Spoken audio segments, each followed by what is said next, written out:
একজন মুসলমানের জীবন কতটা স্বাদ এবং মজা। নিয়ামত আসছে, খুশি, নামাজ পড়বে, শুকুর করবে, দান করবে।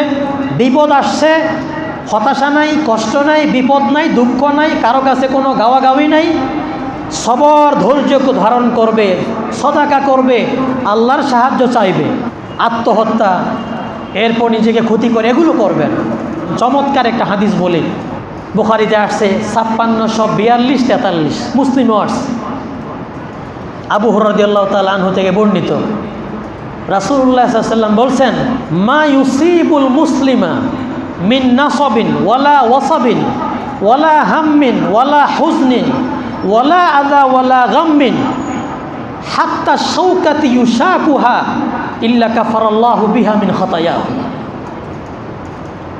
আল্লাহ রাসূল সাল্লাল্লাহু আলাইহি ওয়াসাল্লাম বলছেন, পৃথিবীতে কোনো মুসলমানের যখন কোনো দুঃখ কষ্ট আসে, বিপদগ্রস্ত হয়, রোগে আক্রান্ত, ব্যাধিতে আক্রান্ত, জ্বর, ঠান্ডা, কাশি, ক্যান্সার, ডায়াবেটিস রোগে আক্রান্ত, এরপরে একের পর এক পেরেশানি, দুশ্চিন্তা, উৎকণ্ঠা, ভয়, ভীতি, বিপদ আপদ, রোগ ব্যাধি যা আছে এক কথায়, এমনকি হেঁটে যাইতেছে অথবা কোথাও বসছে, ছোট্ট করে একটা কাঁটা শরীরে বিদ্ধ হইল, আল্লাহ রাসূল সাল্লাল্লাহু আলাইহি ওয়াসাল্লাম বললেন, এ সব কিছুর কারণে আল্লাহ তাআলা ওই বান্দার গুনাহগুলি ক্ষমা করে দেন। প্রিয় ভাইরা বলেন, তাহলে আপনি কেন হতাশা হন? আমি কেন হতাশ হব? কেন আমি নিজেকে শেষ করে দিব?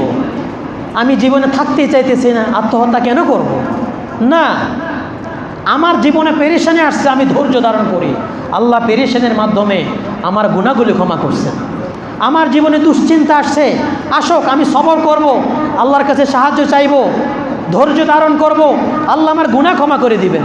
আমার ব্যবসার মধ্যে আমি নৈতিকভাবে সঠিকভাবে জীবন পরিচালনা করছি, ব্যবসা করছি, চাকরি করছি, সংসার করছি, এর মধ্যে আমার স্ত্রী আমাকে কষ্ট দিচ্ছে, আমার ব্যবসার মধ্যে সমস্যা হইল, বিপদ আসলো, একটা মানুষ আমাকে কষ্ট দিল, ক্ষতি করলো, যত রকমের জীবন পরিচালনার জন্য যা কিছু হবে, আল্লাহ রাসূল সাল্লাল্লাহু আলাইহি ওয়াসাল্লাম বললেন, তুমি হতাশ হইও না, নৈরাশ হইও না, ধৈর্য ধারণ করো, আল্লাহর উপরে সবর করো, তাওয়াক্কুল করো, এই সব কিছুর কারণে আল্লাহ তোমার গুনাহগুলো ক্ষমা করে দিবেন। মুহাম্মদুর রাসূলুল্লাহ সাল্লাল্লাহু আলাইহি ওয়াসাল্লাম বললেন, শোনো, এটা বুখারীর হাদিস, একজন মুসলিম হচ্ছে একজন মুসলমান যে আল্লাহকে বিশ্বাস করে, তাওহীদ মানে নামাজ পড়ে, নৈরাশ হয় না, আল্লাহর রহমত থেকে নৈরাশ হয় না। ওই ব্যক্তি কিসের মতন?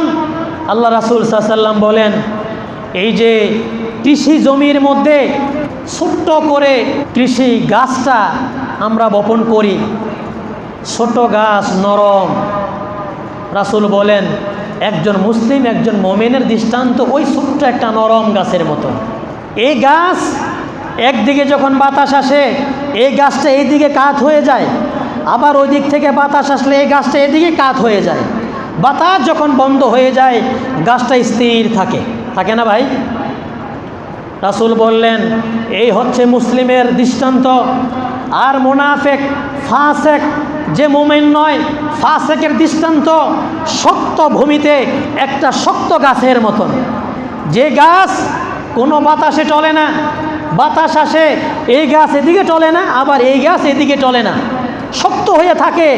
একজন ফাসিক, মুনাফিকের দৃষ্টান্ত ওই শক্ত গাছের মতন, স্বাভাবিক বাতাসে লড়ে না, তবে আল্লাহ যখন চান এই পরিমাণ এমন এক বিপদ আর এমন এক বাতাস তার জীবনে আসে, ওই গাছ শিকড় সহ উপড়ে যায়।